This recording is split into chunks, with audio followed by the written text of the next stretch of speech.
Hi friends, Saturday பார்த்தீங்கன்னா மாம்பழம்லாம் வாங்கிட்டு வந்து கொடுத்தாங்க.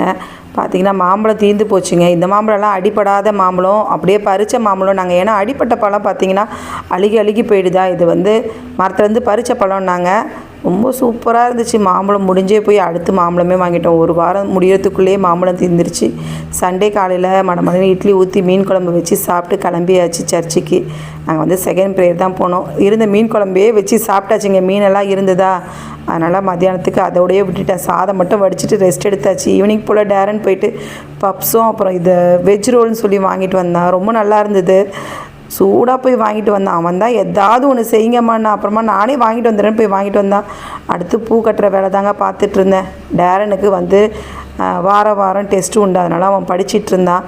அவன் படிச்சுட்டு இருக்கவும் நான் உட்காந்து பூ கட்டுற வேலை பார்த்துட்டு இருந்தேன். நைட்டு போல் பார்த்திங்கன்னா நூடுல்ஸ் தான் ரெடி பண்ணி தர சொன்னாங்க. இட்லி ஊற்றுறேன். நான் இட்லி வேணாமாம்மா, மேகி செஞ்சு கொடுங்கம்மான்னாங்க. அதனால் மேகி தான் ரெடி பண்ணி கொடுத்தாங்க. காய்கறிலாம் போட்டு தக்காளி சட்னி அரைச்சிட்டு இட்லி தான் எங்கள் 2 பேருக்கும் ஊற்றிக்கிட்டோம். இப்படி தான் சண்டே போச்சுங்க. இந்த வீடியோ பிடிச்சிருந்தா லைக் பண்ணுங்கள். சப்ஸ்கிரைப் பண்ணாமல் பார்த்துட்டு இருந்தீங்கன்னா சப்ஸ்கிரைப் பண்ணுங்கள்.